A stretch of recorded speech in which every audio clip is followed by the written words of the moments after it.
Welcome to yet another disc guidance segment with the 2MK team. We finally have a Linbot for you. It turned out to be easier than we thought. And a Carmine.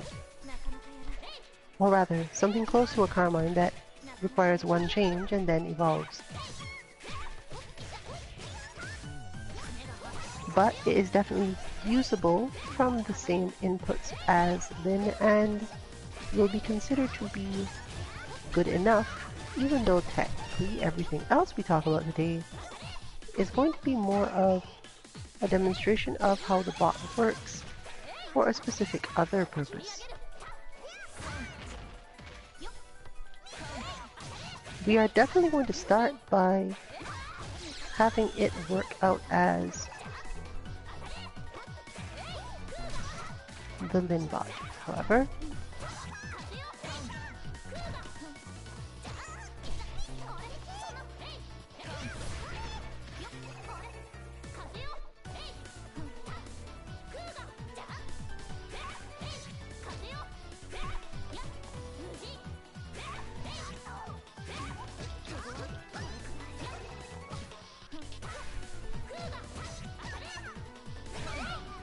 one moment.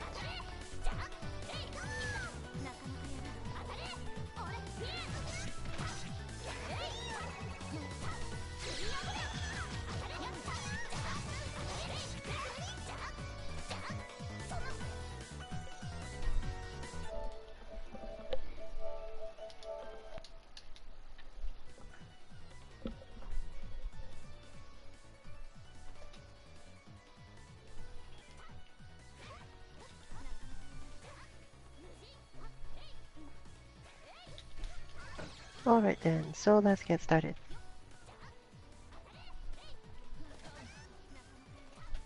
Lin was a difficult one to design, primarily because most of the other little combos that we use seemed to be a problem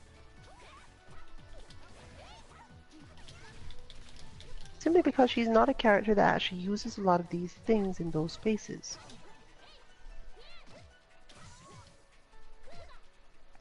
Therefore, most of the full standing combos that we wanted to use didn't seem all that great, but we did find out from our last work with Merkava that she functions fairly well with a simpler, just first two hits of combo situation.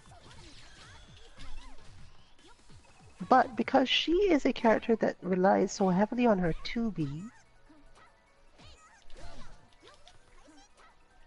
we tried to make sure that she got that in instead of the 4B that Merkava uses.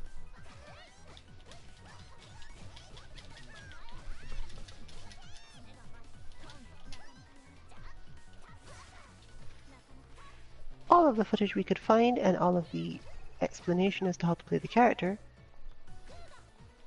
indicated that she was a character primarily about pokes and pressure with a certain move.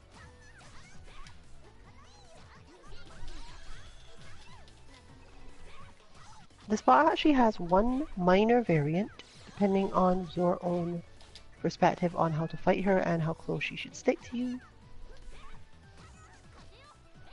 We will not be in fact showing off that variant on stream, although we normally do this. Due to the speed at which most of the things in this bot work, it would be hard to actually see it most of the time, and therefore would not be worth our effort to actually input.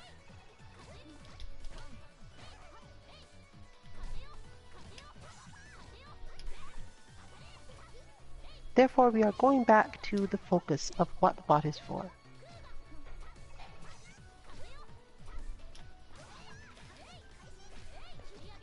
Linbot obviously pokes at you a lot and attempts to get advantage, but most importantly, she's set at the moment to be able to dash, block, dash into lows, dash into TK of her projectile attack, and dash into throw, all from the same input set.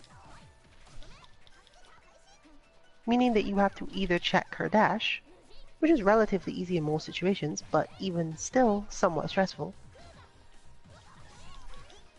or somewhat respond to the idea of what she will be going for, even if you don't necessarily have a clear option. She's one of our more sensitive bots in terms of inputs. Whether or not you get them perfectly right or not depends a lot on your speed, and this also heavily affects whether or not she will be able to do certain things. But she seems to be functional in most of our tests, even when she doesn't specifically have particularly great inputs. It's just really obvious when she's missing certain ones.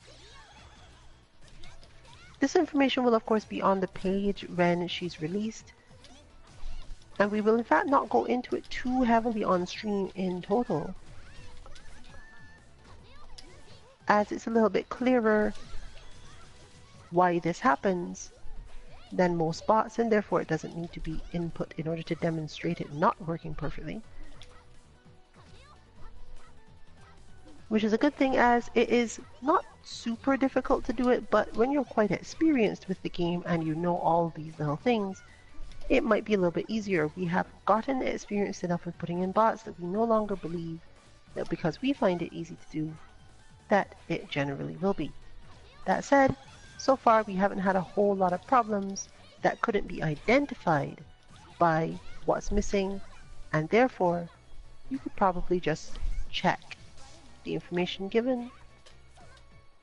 I will mention some of them because obviously there are still people that do enter the bots from streams, so if you are one of those people, don't worry about it. You will still get your information, just no demonstration of the thing.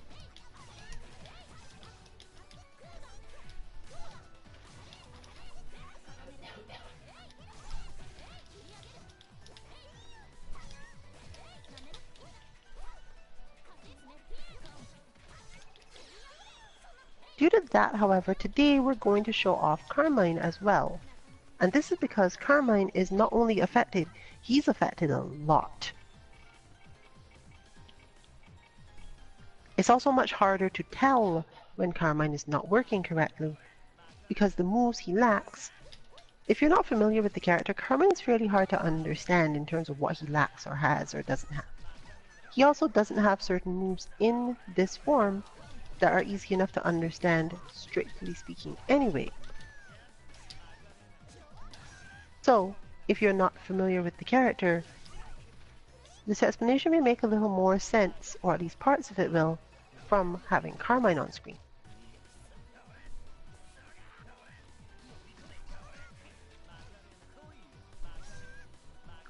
However, as mentioned, Carmine's actual optimal inputs are a little different. And our other testing has shown us that we actually have a Mika Enkidu prototype, which Carmine may be closer to in some ways, but not in enough of them that we consider it to be closer to that bot, and he does have his own particular special input. Overall, this bot blocks quite a bit. It is intended to block quite a bit. We had variants that blocked even more, but it seems functional with what we've got now, without too much effort.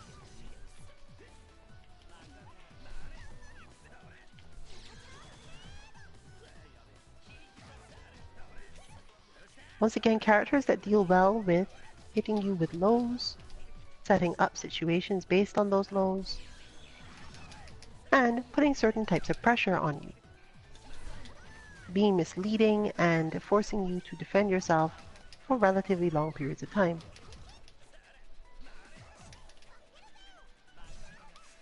Most importantly about the inputs though are the aforementioned TK versions of moves. As you are seeing Carmine do occasionally, he jumps slightly into the air and uses the spinning blade.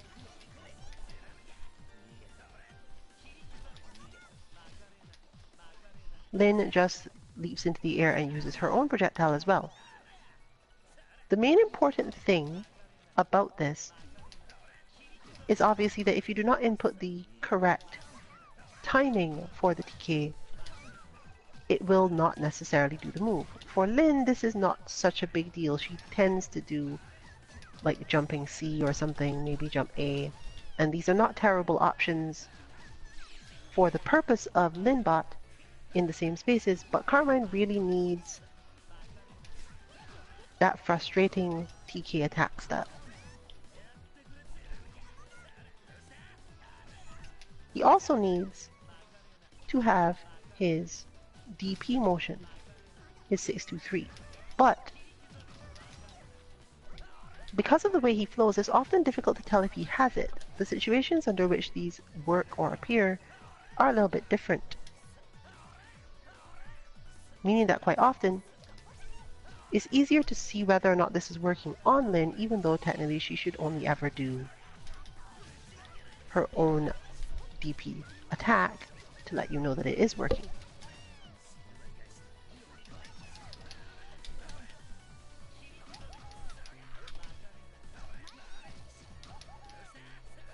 Carmine is also a bot that, given enough time, will defeat himself.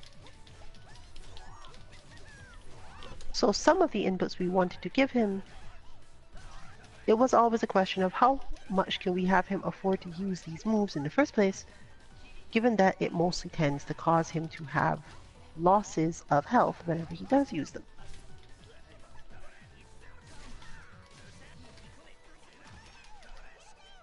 To demonstrate this, we will turn the health recovery on both sides off. Well, I say on both sides as if you could do it differently. We will turn the health recovery off in order to give you a demo of how much health Carmine loses to do the things he's doing, even with just basically defense going on.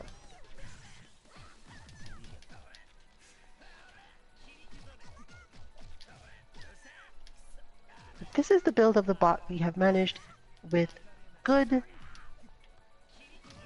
consistent presence and pressure and annoyance. But there are even versions that use even more of his health to do the things that he's doing.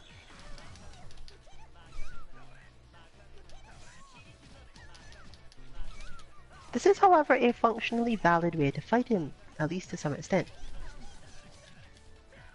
He is aiming to set up throw conditions so that he can get his health back by throwing you, or trying to hold Vorpal so that he can more easily do this without losing health as quickly.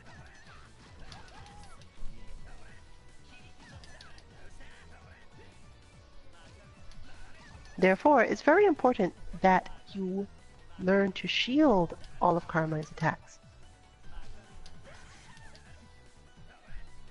As noted, this version is not the optimal, as it doesn't actually have any strong overhead, whereas he does have the option of a strong overhead that is difficult to see coming, which we will install later on in the stream.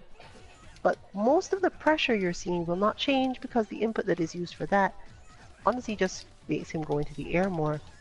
And he does sort of need that, but not to the extent that he has it now. Just bear in mind that you'd often want to find a way to shield through his stuff, even if it potentially might cause you to lose your own. You're just better off keeping this character out of Vorpal and maybe going a little bit lighter on the shielding once he's close to you and could actually throw you.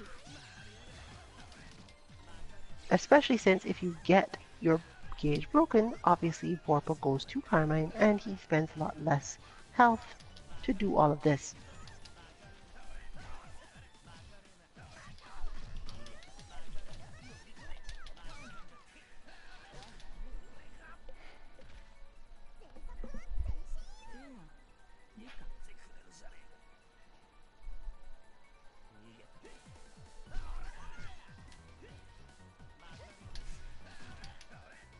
So with that, let's return to Lynn, as the inputs are generally easier to put in on her and much more obvious in terms of what they were.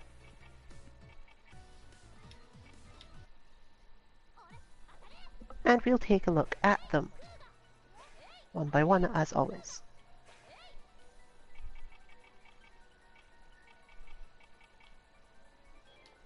So let's look at action 1 first. Lin's action 1, as we mentioned, is just a 2-hit, and in this case it goes into an almost quarter circle forward. So you are inputting 4A, 1B. You can pause a little bit on the 1B, it sometimes helps. And then quickly from 1, 2, 3, so go from down back to down forward and end the recording immediately. No other button needs to be pressed, as the final input of the quarter circle, i.e. the forward, comes from a later input, edge shifting as we often do. You will know that this input has been done incorrectly, i.e. you got too far forward up to 6. If she is, sometimes you have to poke her to check this, but if she is able to do her projectile from just this input, you've gone a little too far. It depends on your character whether or not this is a terrible thing for that day, but mostly it's fine.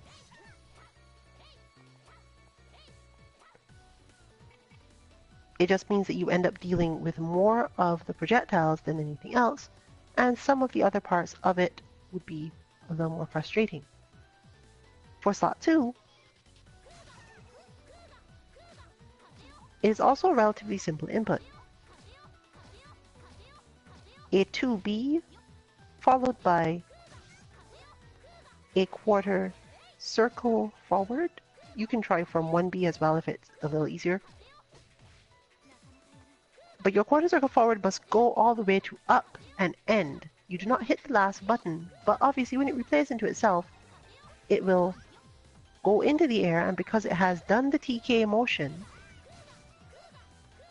it will launch the projectile because of the 2B or 1B that you hit initially, and it will treat that as the final part of the input to get the TK Kuga, i.e. fangs, whatever you want to call it. If this input does not actually work, let's say, correctly, the bot tends to lose a lot of functionality. If it works super well, then she should occasionally be able to do a grounded projectile even from this one. But you're not really spending a lot of time caring whether or not that's possible. So on to slot 3. Slot 3 is lenient-ish. If you understand how to jump cancel, then it's usually easy because you're just jump canceling her 2C. Or in this case 1C. If you're not so great at jump cancels, don't worry about it.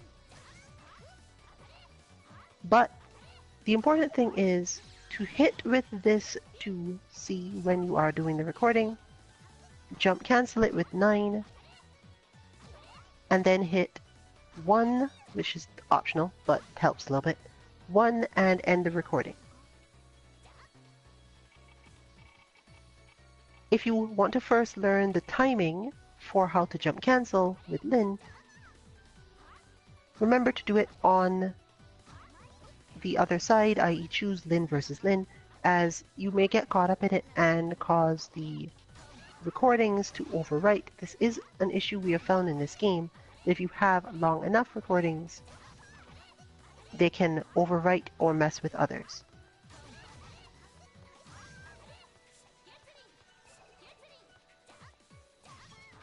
This is alone enough to do a lot of things, so you don't have to spend too much time thinking about whether or not it's helpful. With certain spacings and timings, if you've done it quickly and drifted across a couple other buttons, she may get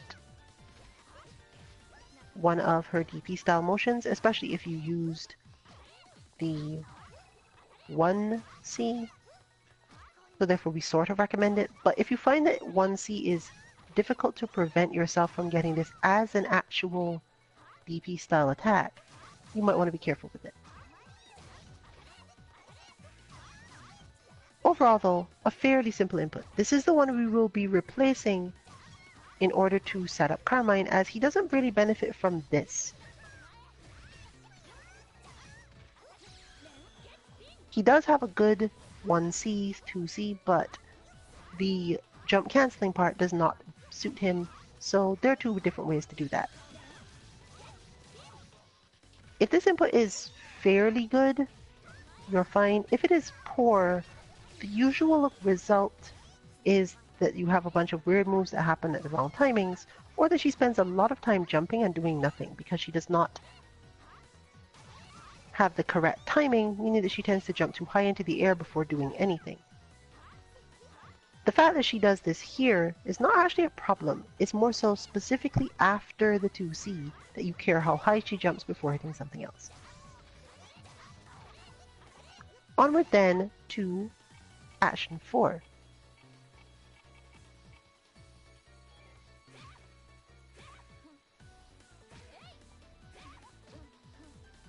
Action 4 is one of our more interesting ones that we have learned from the Merkava style bot.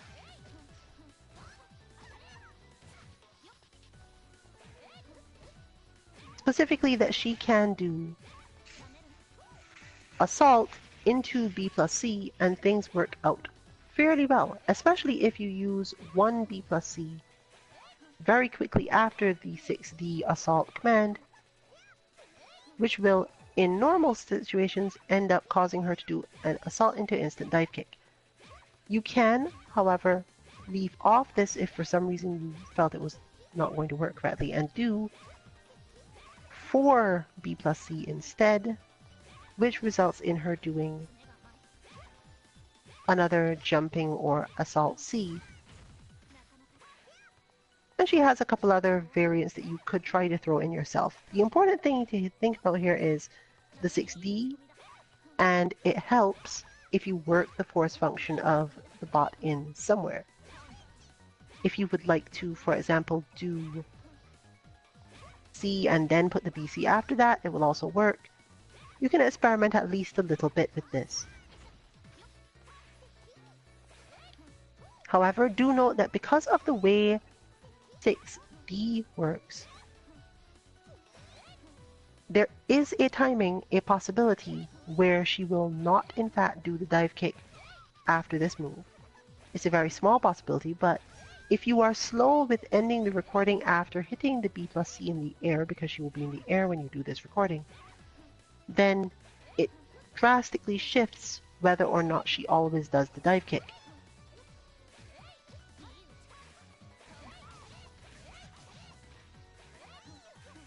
Overall,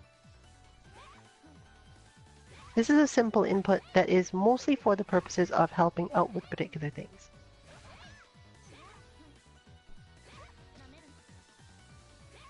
Finally, slot 5 is another reasonably simple input. A forward throw, followed by a forward dash, i.e. 6A plus D, 6A plus B, and then from 6, go through 3, 2, 1, slide 2 down back, and end the recording quickly. The faster you can do this, the more easily she will move in neutral and other timings. It is not actually that necessary to get the roll as you've seen shown here. It does help with some cross-up style protection if you are moving fast enough. If you are not, she often doesn't dash enough, and you also have some issues with getting her into the air.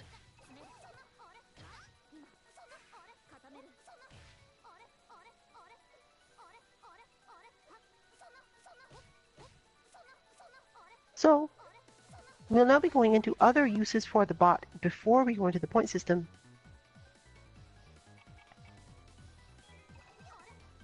And before we make any shifts. We have found another purpose for this bot. As a whole, it works well for learning what moves new players, completely new players, are likely to spam on a new character that they are not familiar with. in general, it makes a fairly good spam bot.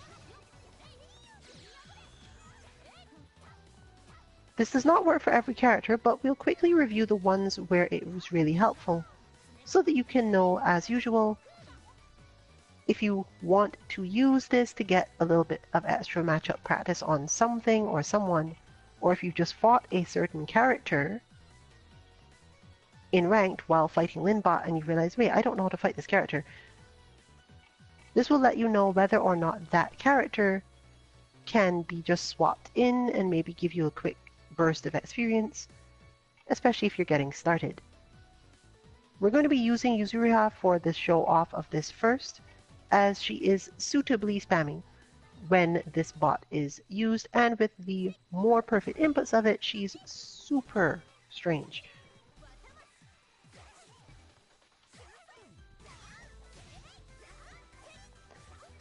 Generally, the character does not have a lot of things that she does well based on just the bot. She just does a lot of moves. But this is useful in certain ways, obviously, and she spends a lot of time in the air. We, in fact, would go so far as to offer as an option when you really are not used to anti-airing people who change their position in the air too much, that you can do this. She's not Yuzubot level, as that is mostly a matter of understanding your own spacing and her ability to keep you out. Whereas you could really just run at this bot and manage to land your attacks. But if you've meant to shift into defending against her, then this actually works out decently well. If you have drifted away from, okay, let me just run in on her, because if you fought a Yuzu in ranked or whatever, they would probably demonstrate it to you quite quickly why you can't do that most of the time. Or if you fought Yuzubot and generally understand her a little bit, but still want to quickly refresh yourself with these timings and spacings that this character can use when people just want to hit buttons. She does not use any stances or holds. She can do the teleport and one jumping stance cancel thing, as you may have already seen. But mostly this is Yuzu hitting long buttons and flickering about the place on screen. Not enough to teach you how to focus your offense, but maybe enough to help you understand how to deal with some of her moves and when she leaves herself open, which is one of the most important things we consider to be useful in terms of spam bots in general. The starter one that we were mentioning before with Phonon and Merkava, that comes out of, does this character have a good 6B? Well, 6B, sorry. This is a different sort of thing though. Other interesting points is that this works on Hilda. It's not super good because she will use her force function too often, and hers is not only not the greatest move, it also, like everyone else, reduces her GRD gauge.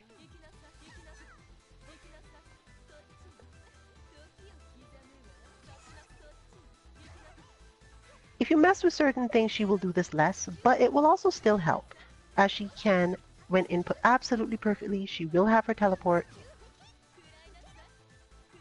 As mentioned before, it's fairly often that she will be missing this sort of thing on a first input, but one of Hilda's most important buttons in normal play is in fact that 2B that she's consistently pressing here, and you can learn to jump over that, learn to avoid certain things. Point is that Hilda will spam stuff without necessarily doing too much otherwise, and you can learn not necessarily when to jump in, but how quickly she could hurt you if you did jump and she was doing a move at the time. So again, useful for understanding the spamming process, but not specifically good enough to count as a Hilda bot from our perspective, as it doesn't really teach you enough about her strengths and weaknesses. It's mostly about she can do this move, and do this move, and do this move a lot. Depending on your input, she's more likely to do the teleport, which is the backwards one, than to do the spike, but she might have the spike still. This is often based on cross-up sort of timings and protection or very specific interactions. So some characters, interestingly, are likely to have it, whereas others will not. And it's hard to explain why this is, but we'll get back to it later if necessary. Expect a Hilda that hits far too many buttons, but can therefore teach you how to get through them when the opponent has no chill. And gain some familiarity with the ranges thereof. Another interesting character that we did not think this would work for, but does function on, is Wallstein. It's more or less the same thing. He does a lot of moves and a lot of spacing related things. He's not as spammy in terms of actual moves, but he does do some jumping stuff and swing those giant arms around often enough that you have to consider it. In terms of actual Wallstein gameplay, not much. He doesn't space himself that well. He doesn't really stop attacking. He's definitely missing some of his more effective moves.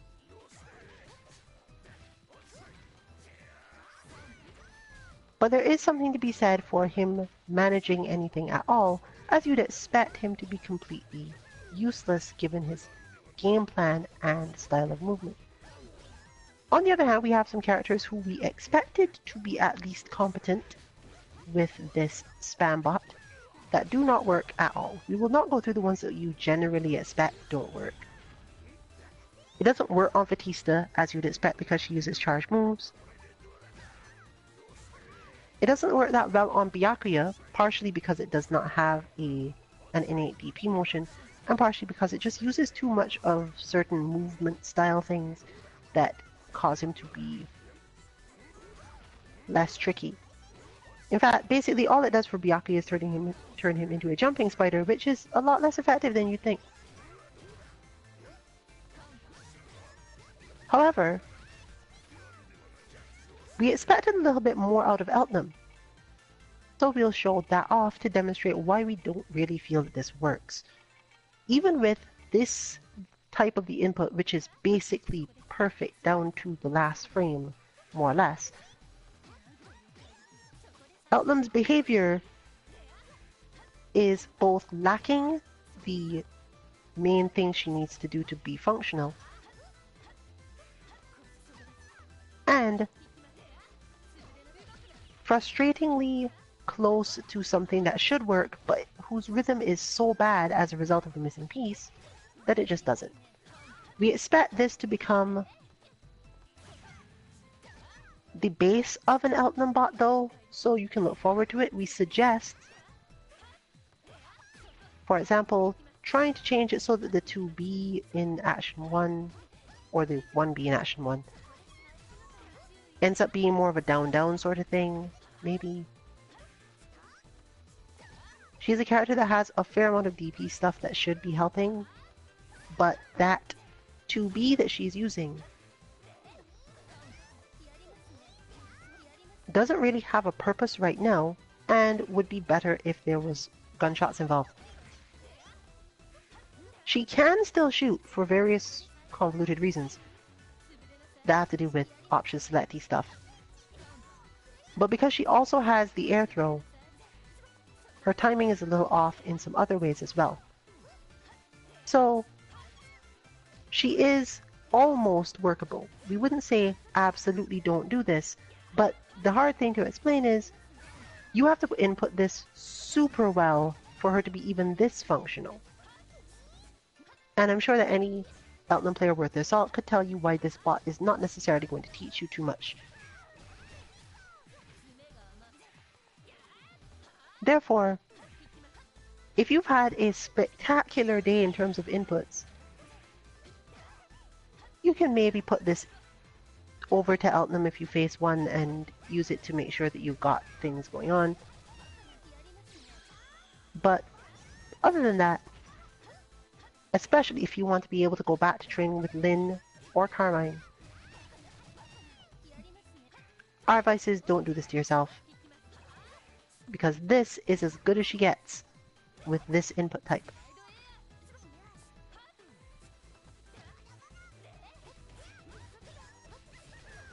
Other characters for whom this doesn't work that well, Phonon, despite the fact that this bot is so similar to the Phonon bot in certain ways, Phonon has a few key aspects of her game plan that are missing, and you really might as well put in the Phonon bot. But if you do that, then you will not have a strongly functional Lin anymore. So there's some thinking to be done there. The TK projectile still, of course, does a good job. She does have some back style movement and normals that would get her somewhere in terms of spacing you out. And of course her force function is in here enough to be something worth your time, but she's missing things like her overhead, most of the time her uppercut style attack, or at least it will never happen in a timing where you really expect it to be useful. And because there is no 2-2 action, it's not that helpful. We expect that Phonon will work at least a little bit better when you place something similar to an Eltnum that works better itself, because she will share more options with this. But for now, this is not really a good for Phonon, even though it is being helpful in the spamminess department. Its rhythm is off enough that we don't feel as if it's likely to teach you too much about the character. In fact, if anything, it may bring you to bad conclusions. Nanase is a character that you'd expect this to work on. After all, the concept of TK stuff generally seems like it should work for this character. And mostly, it isn't terrible because she can still function in the spammy sense. But because the timings for the force function are terrible in this, and because unlike most characters who do cancel the force function out of their assault, Nanase becomes super predictable in this particular form of it. It may work better with the Eltnum or something else we see later, but we are not really suggesting that this works out well here. If you really just need to learn to punish a couple Nanase things that you're dropping, then by all means, give it a shot. She is spammy enough, but it won't help you deal with her pressure or even some of her air approaches along with any of that. So you're just basically hitting a character that is doing too many things that she shouldn't be doing. It is of course useful if you really react too quickly to anti-airing when like the opponent has left the ground, so it's now time to do my move. But Yuzuriha might be more useful for even that.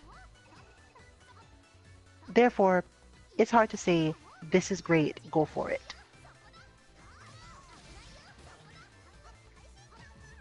She also doesn't dash in the proper rhythm, so you don't get much off of understanding how to do that either. And this is again with basically perfect inputs.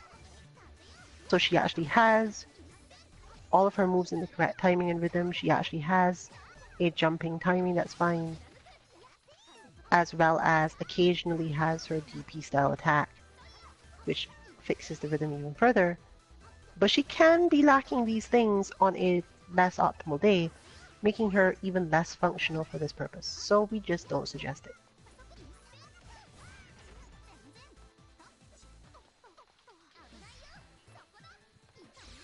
Characters who don't have a good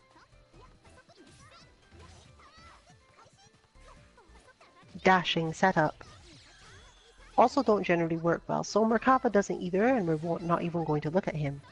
But a somewhat surprising point is that it doesn't work that well for Byakuya.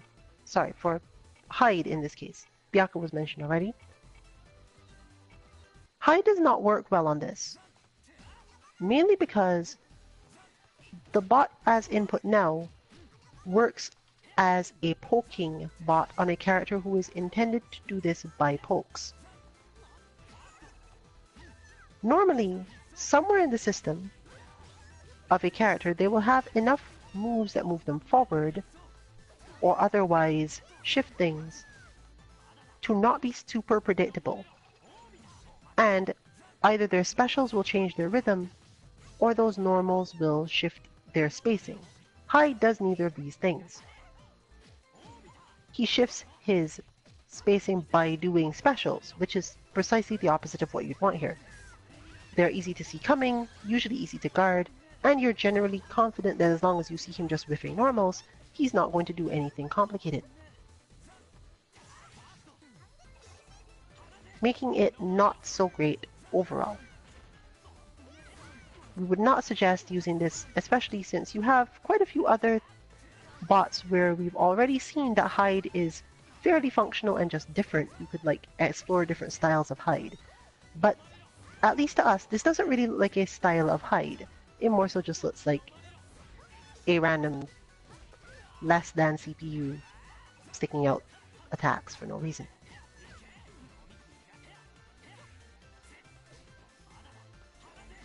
Akatsuki is very similar. Orie is, as you'd expect, not so great because she can in fact use her force function in timings where it messes it up, and so on. Gordeau is decent actually. He will work in terms of the spam bot concept.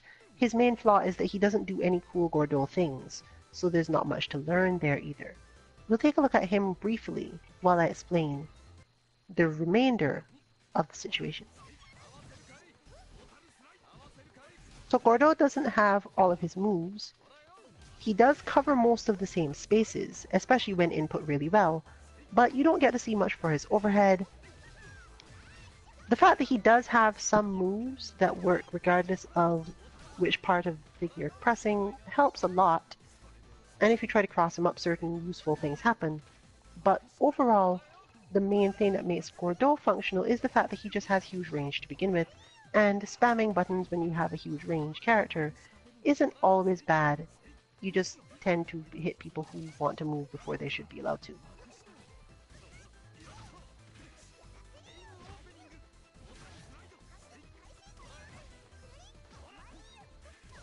He works decently if you're trying to cross him up a lot, for example. But if you just sit there and defend, for the most part, he loses all of that edge, and you don't really feel threatened anymore. It's a very similar problem to that of Merkaba. So you can just mostly block him out and not really have to think about it too much.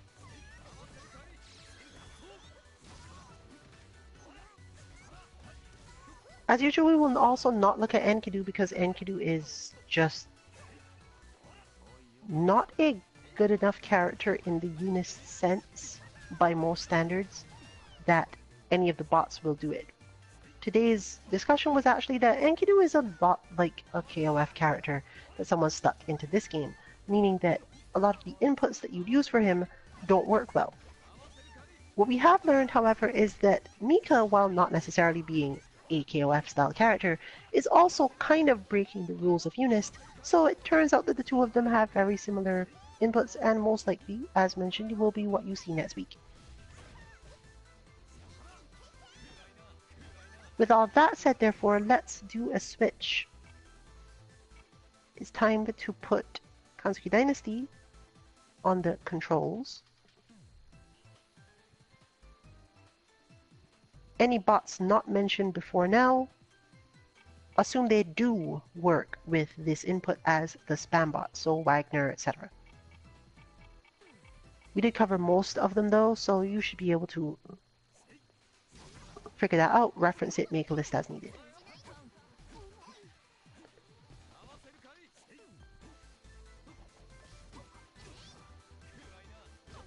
But now we're going to go into point systems, at least for the Lin version of this bot.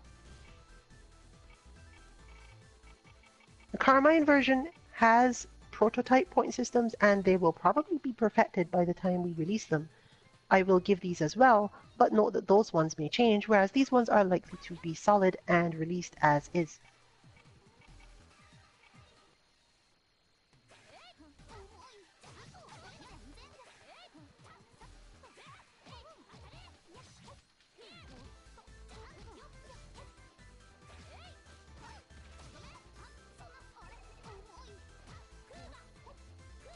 Lin's 2C for at least some characters is a threat, and learning to punish this move is important, or rather to check it. You should think of it as a punish though.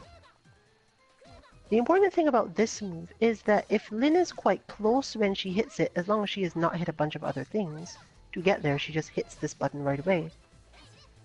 She can at certain ranges cancel into standing A or even crouching A, and more or less get away with it.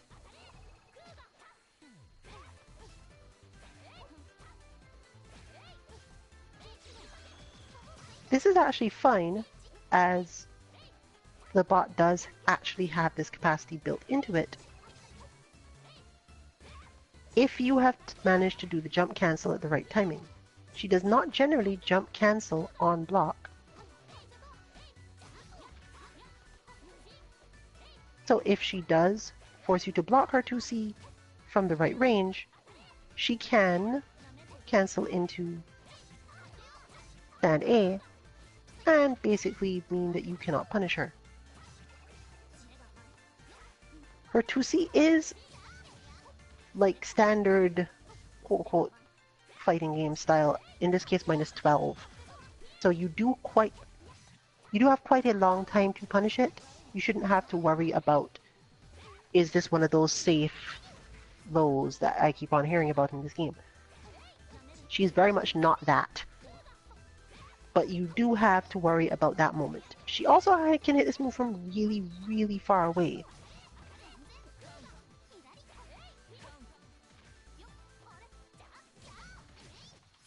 Making that another helpful thing. It also looks enough like her 2B, which is itself -6, but that doesn't necessarily mean anything because she does hit from quite far away, as mentioned. Reacting to this with a punish is possible, but not really something you want to spend a lot of time trying to do. Meaning that you must first learn to tell the difference between the 2B and the 2C and know exactly what to do in those situations.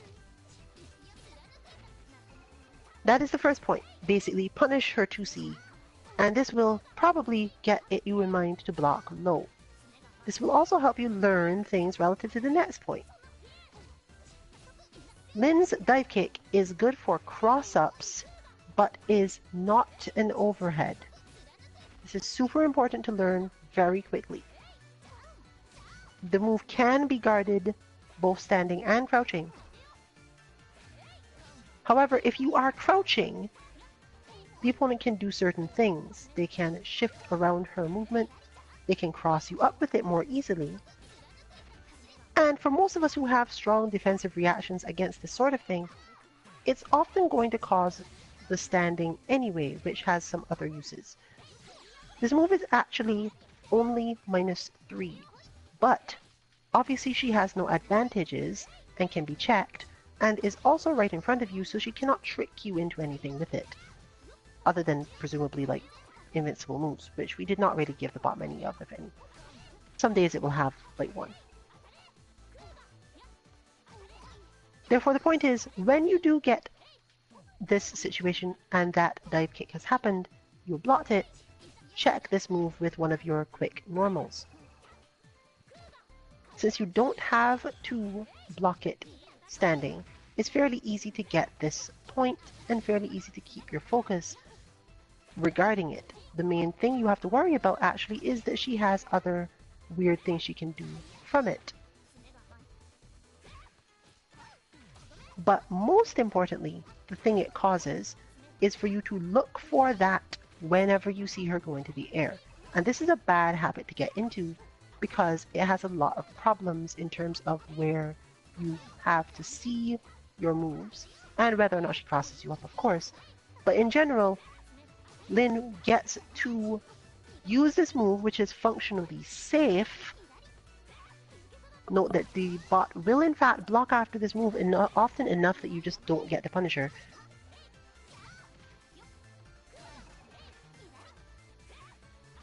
She will use this in a couple of situations to make you think, well, they're going into the air, this means the dive kick may be coming, or some similar thing may be coming. And therefore it doesn't matter how I block. I should just block and wait. But the problem is your opponent is in the air, and that means automatically that they have the option of just using a jump normal. You can't block any of them crouching, so you still really need to get yourself into the mental state that Lin going into the air does not mean that you don't have to block standing. We merely remind you of this because if you do happen to block crouching and it is the dive kick, you're fine.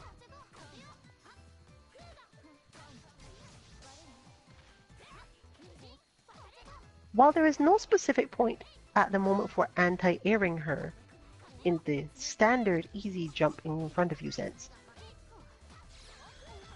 the next point has two different ways that it can exist based on your character. Some characters need to deal with her on a different timing frame because she tends to jump over your head. If you're the type of character who focuses on your uppercut motion, your invincible uppercut, which is an actual 6-2-3 input and not just like a down-down input or something, then you still have to manage the input shortcuts or cross-cut DP as it's known, at least some of the time.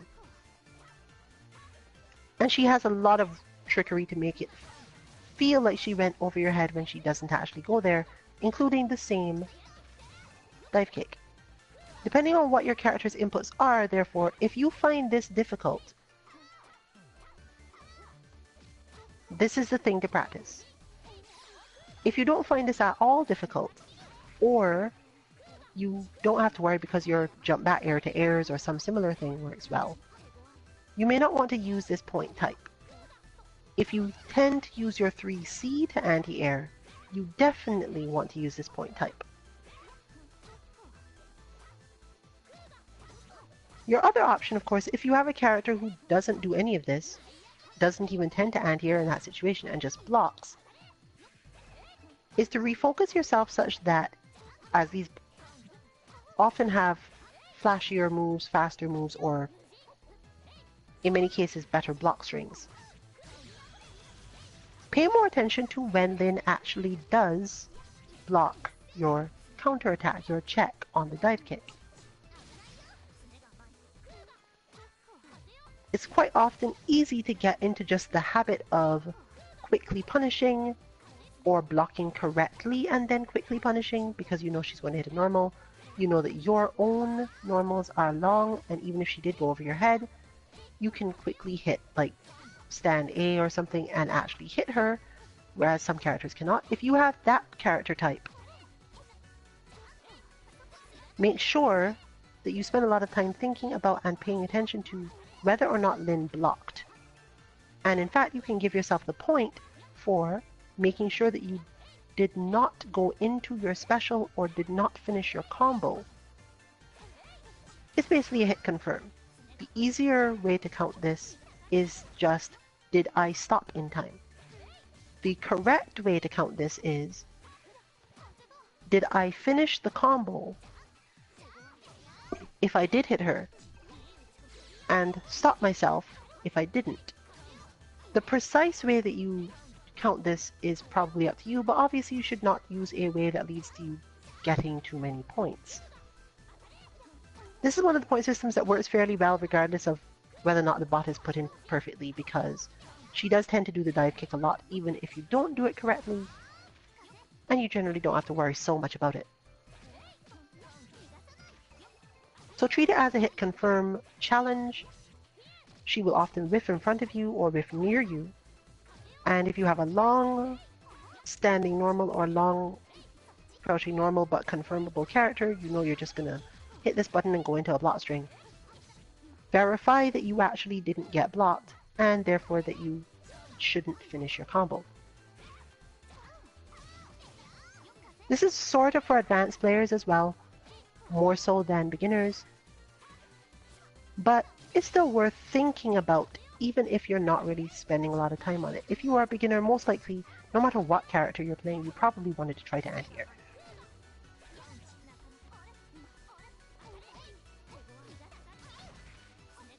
Now the point that I'm mentioning last is not actually the hard point, that was the one I just mentioned. But I mention it last because of the mental stack that all of the others put on. At least for some of us, throw teching is hard. And Lin has the ability to run up to you and throw you, just straight up.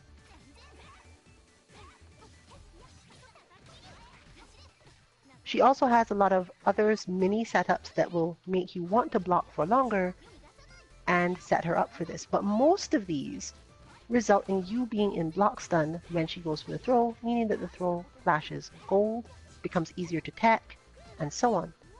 All of these things are important. You are going to get thrown at least some of the time. If you are never getting thrown by this bot, it's possibly that it isn't input correctly, rather than that you are incredible. But, of course, I cannot say that with 100% because there will be incredible people out there who just somehow always know that Lin is going to throw them and manage to tech it. Most of the time, similar to our Street Fighter Cammy bot, I would say that most of the time on a good input day, preemptively attempting to throw Lin as soon as you see her rush toward you will fail.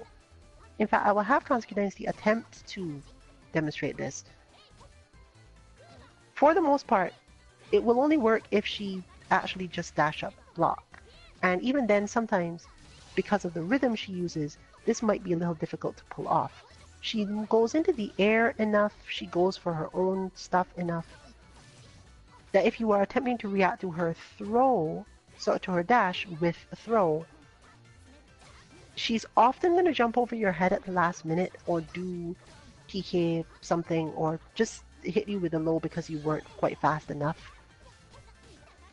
So this is basically the first bot where you can actually tell whether or not your throw teching is good enough because you will generally be discouraged from hitting throw just on reaction to seeing her approaching.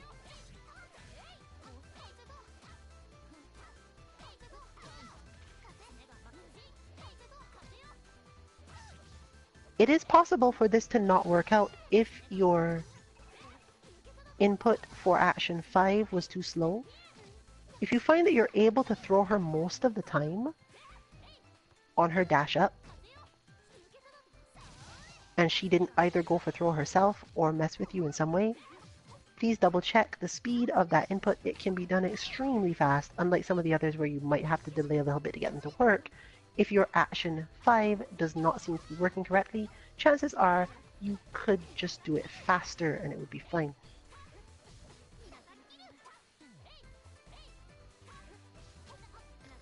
Lin does have quite a few more complex or better moves that she could use. The problem in this case is that the sort of player who uses them is not the sort of player who makes a lot of mistakes in the first place, and therefore teaching you to deal with them has more to do with the player matchup than the character matchup. And as always, when we realize that to be the case, we leave it to you to learn in a match and get rid of all your other problems by dealing with this part so that you can force the player to use those and then learn it properly.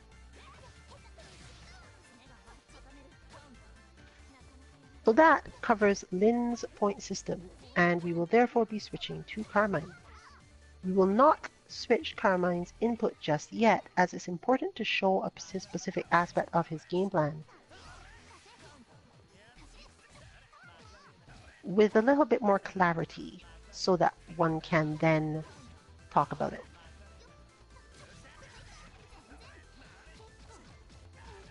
Carmine is actually simple. You can ignore his 2B even though we're not actually going to take it away from him.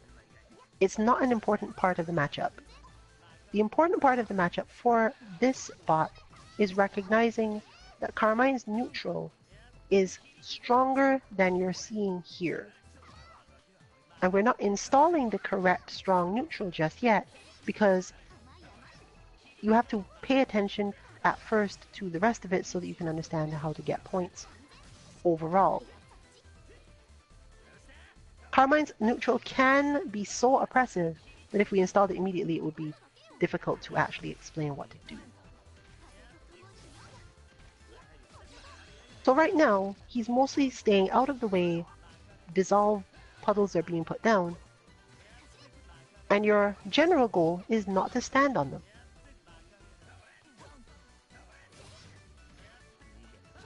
He can put them in and out, move them around, and so on. It's not as simple as saying, well, oh, you get a point for never standing on the puddles, because obviously that's too simple.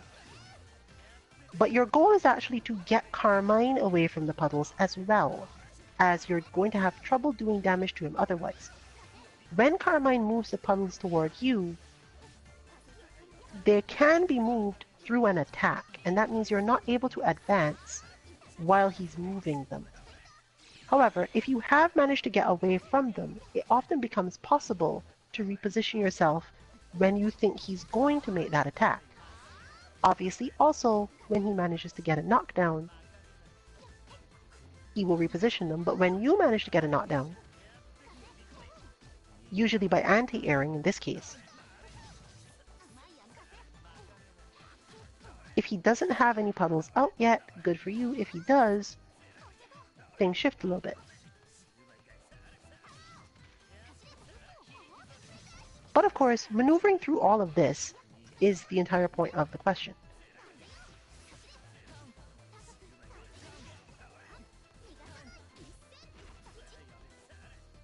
The important other aspect is try not to lose track of puddles behind you too much unless you're sure you're going to land a hit. Because if you cannot make it all the way to Carmine in time, and you end up getting caught by his TK Spin Blade, most of the time the puddle behind you will also get in on the action and you'll find yourself in trouble. This is why it's so important that Carmine can in fact do the TK Blade.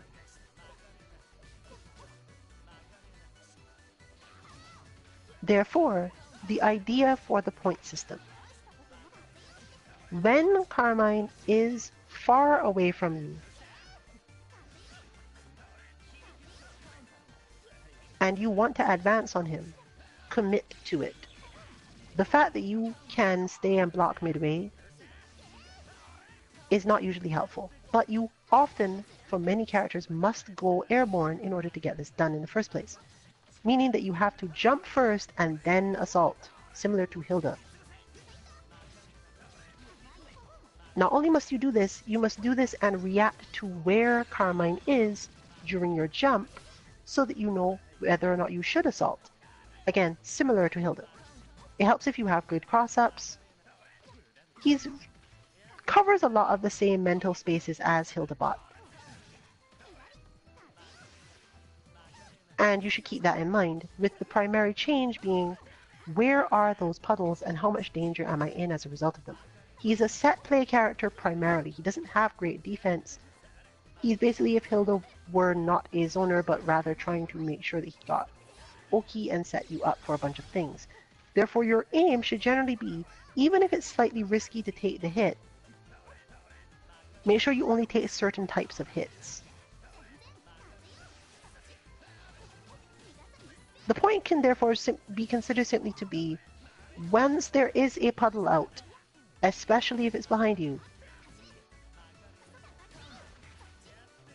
air dash or assault from the air in on Carmine, hit him, and don't get hit by something on the way in yourself. Even blocking. You just generally don't want to end up even blocking.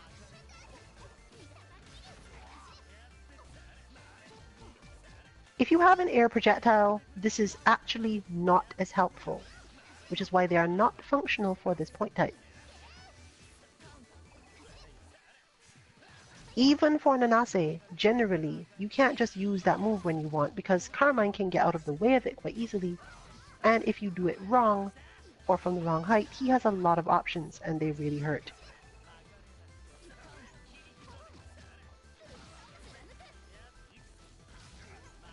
You can tell from his rhythm that he doesn't manage to throw as often. He has the exact same inputs as Lin, but he just doesn't throw as often in general. He will throw you though, and this is a very important part of his game plan. So once again, you're looking for when Carmine probably thinks he'll manage to throw, and you need to tech it.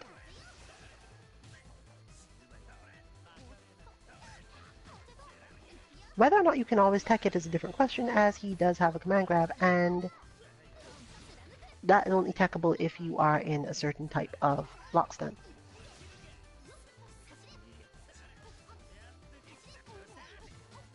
Similarly, if you find yourself in a position to anti-air and jump cancel very quickly against Carmine, this is another point, as you are often going to benefit from this strongly. The important thing that makes this difficult is that, unlike most characters, when Carmine jumps, he has the ability to change your position on the screen before he gets to you, mostly by poking you in some way. And this may mess with your anti-air. The point, therefore, is anti-air Carmine, but make sure to do it within normal, as most of the time if you try to anti-air Carmine with specials, weird things will happen. If your character can definitely do it, even from far-ish away, go ahead and do it, and maybe even take the point depending on how difficult you find it to be, and whether or not keeping track of how often you can do it is worth your time. But as a general rule, this turns out to be dangerous for most characters, even if just because Carmine will bait them into doing it an air shield or something. You don't generally want to be trying to do this with specials, as many of them tend to be air blockable.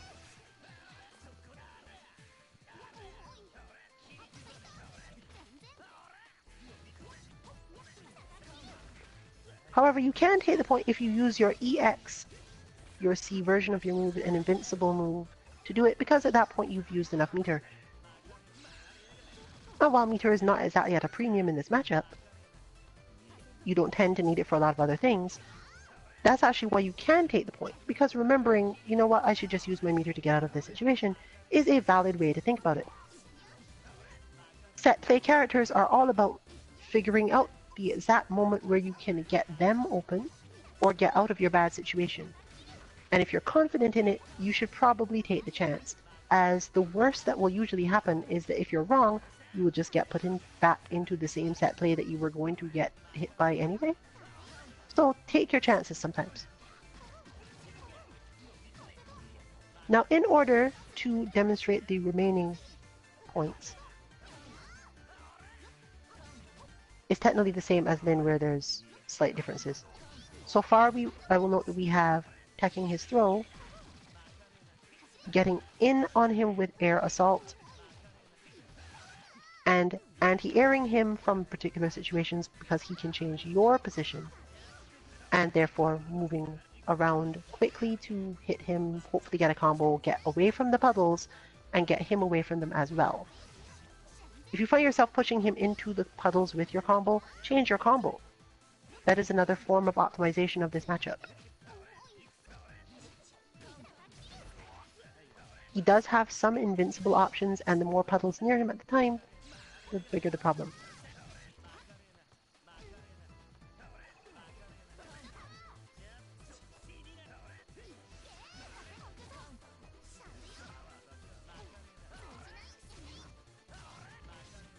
Note that it does often seem as if Carmine getting hit causes puddles to disappear.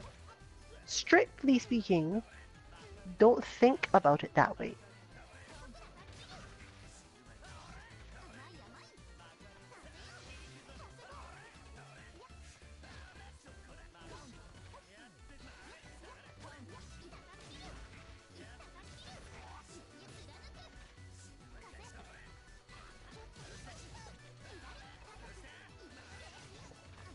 But as mentioned, we will now input his action 3, which is different than Lin's. Carmine has an overhead. Carmine has a chargeable overhead in his 6 hold C.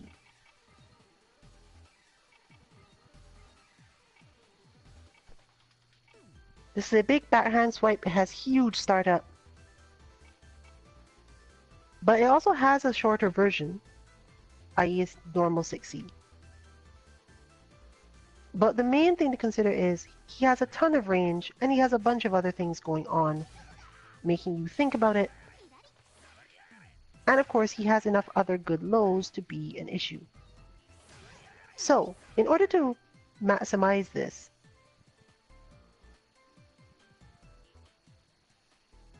we will be using that 6C, hiding the jump input, the 9 in it, which will lessen the jumps somewhat, but he will still mostly do them. Going back to 1, just as with Lin, but we then will hit 1C just before ending the recording. This is primarily to put it such that in the same mental space, he does the same 2 things.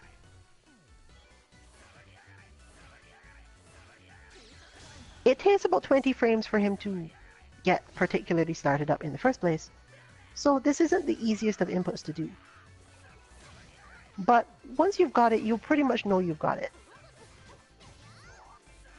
He will occasionally jump C and occasionally do the charged overhead thing, as you're seeing here.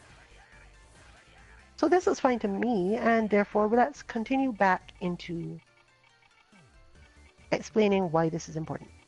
Obviously, the point system is, as you would guess, block the overhead. And this move is -11, so it is quite easy to block and punish.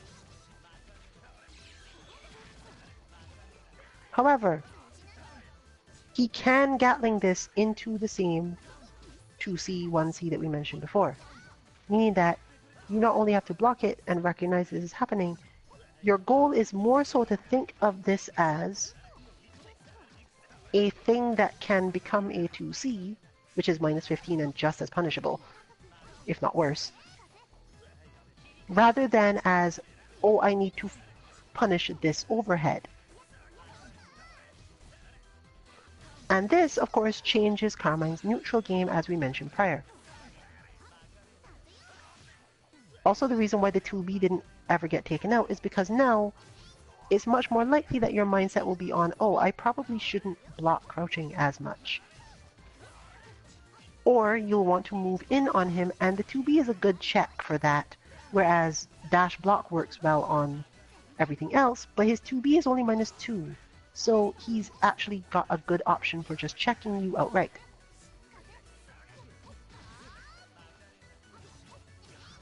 He still has the jump, and he will still use a lot of the same timings for things relative to the jump, as you've seen.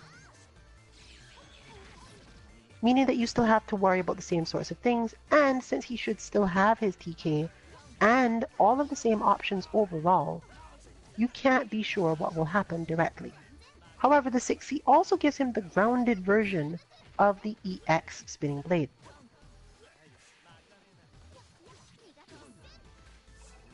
Whereas before he would have done the spinning blade slightly less, now he actually has both the grounded and the jumping versions of this move. The jumping version is actually not as great, but he was going to do it anyway.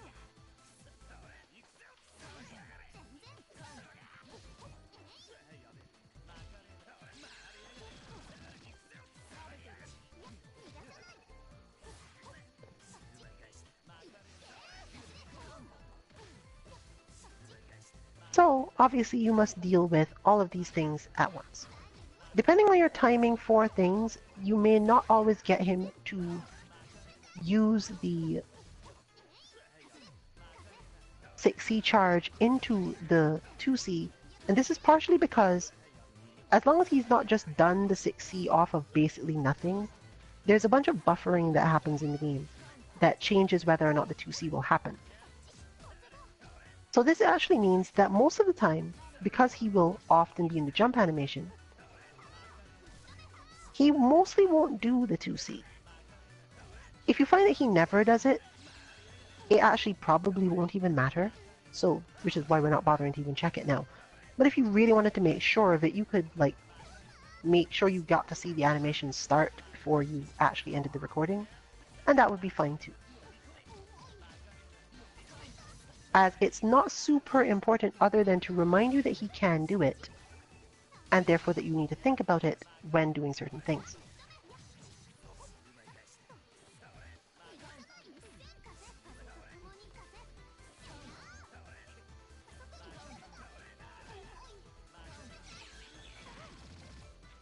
Depending on your input timing and how super quick you are, you can actually do this as a 2-2 input, which will cause him to do 2-2C or 2-2B in certain situations, and get even more stuff. This makes your life really complicated and makes the input considerably harder, so we don't necessarily suggest it, but it is a variant you can use. Basically, by doing this, if you make sure that the 2B input is in Action 2 is actually a 2B and not a 1B, you can give him the ability to do his 2-2 style move. It will not always grant him 2-2C stuff, as that generally would come from somewhere else. But you can try to get them into whatever suits you if you think it's important. Mostly though, the move that comes out there is more of a frame trap. And the player who you are facing who is using it is the one who is deciding whether or not it's a good idea to try to check it. So any punishment is really random and more so conditioning based. Once again, the sort of thing that we don't put in the bot because it will actually be random and you won't be able to figure out any given thing from it.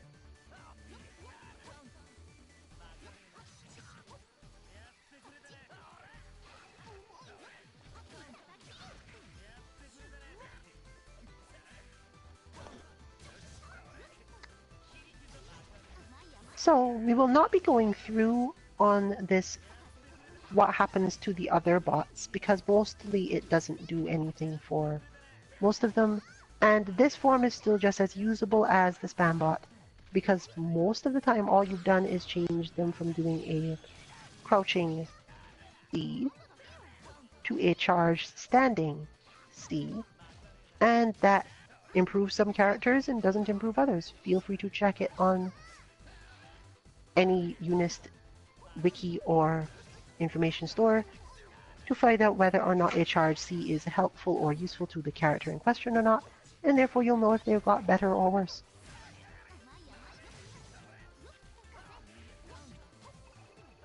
However, we will shift back to just fine, this time using Akatsuki, to finish out this stream and demonstrate what happens to Lin if you put in the Carmine version, just in case you somehow prefer this but still want to get a little bit of that in, as it is not the easiest of inputs to switch around if you're in a hurry. Lin will obviously lose her jump cancel. She will lose her 2C in most situations. And she will end up doing a lot more stand C stuff, obviously.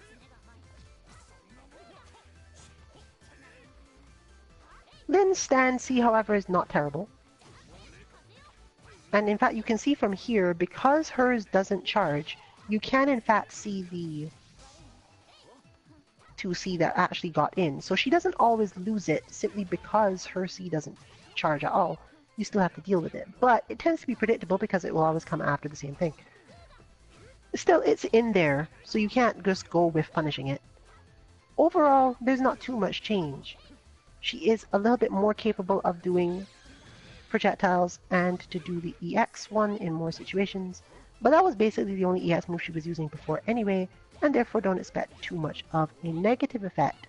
The only reason we would specifically not suggest this is because it changes her rhythm quite a lot, And as you can see, she tends to become quite spammy with it, meaning that she dashes up on you much less.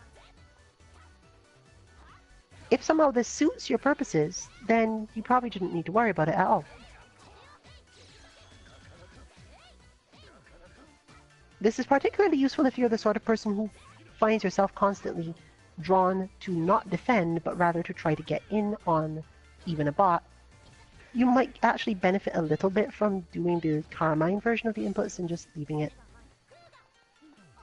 It also helps you get more used to the idea that Lyn can in fact just poke at you from really far away with normals instead of doing all of this approaching business.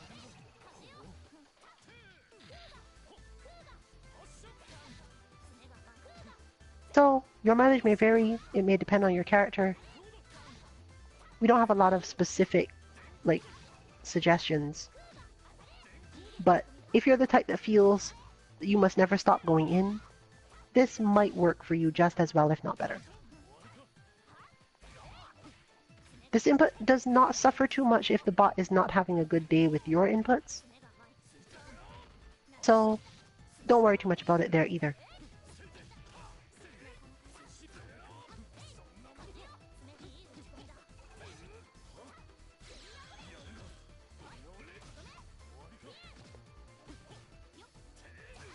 We will not be previewing our Mika or Enkidu bots in this one, as there are quite a few input changes required to make those work at all. However, I will say that in this form, if you want to try out Mika, she's close-ish to what she's supposed to be, and you just need to change something to a 3B instead of a 1B or 2B. Just change the action to a little bit, and you might get something. But we have not finished at all with that bit of research, so don't expect to see that until next week, when we should hopefully have the two of them ready for you.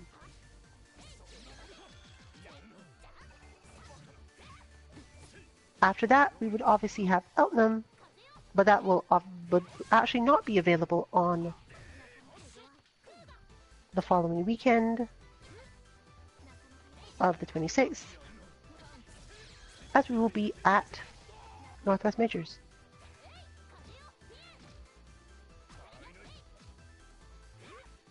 Depending on exactly what Eltnam turns out to be, we might have another stream like this where we just change one input or something and demonstrate it, but based on what we saw before, it's not too likely that Eltnam is going to end up being close enough to Enkidu and Mika that that's likely. If it does turn out to be that way, then great, and we will obviously just release all three bots when we can. But if not, you'll have to wait until May to get the last of them.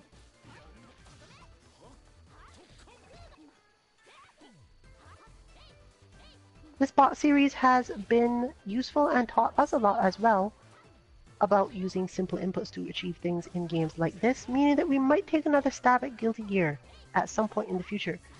But as Guilty Gear is effectively the equivalent of this, it does not save bots separately from each other at last check, and it therefore would require you to do a bunch of other little things, and it doesn't even have as many recording slots, etc., etc.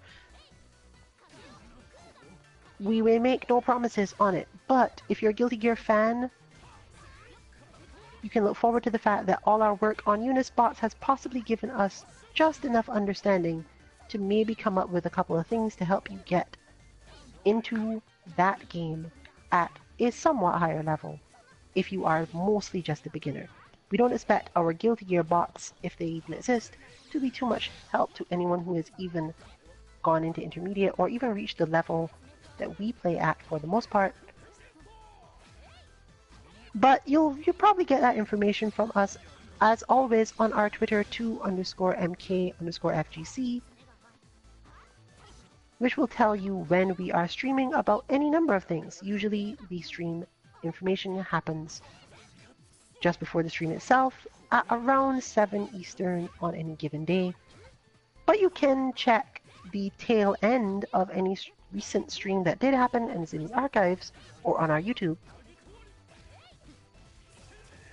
And it's most likely going to mention what the next couple of days are.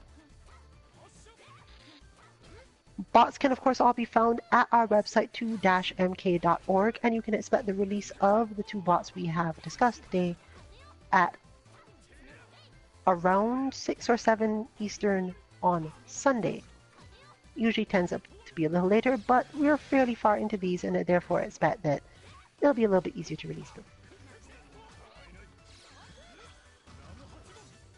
Our other bots, such as DBFZ and Street Fighter V, can be found at the same 2-mk.org. Just put the name of the game -bots, well, the acronym for the game. So SF5-bots, DBFZ-bots, and of course UNIST-bots to get to the main page that gives you all of the bots and the general purposes of them, so that you don't have to go back through a bunch of streams to find out what they're for. You can of course find the old streams and disc guidance on YouTube, and generally it should be reasonably clear, even if it's probably just like a pun or something, which bots are on which stream. So as mentioned prior, tail end time.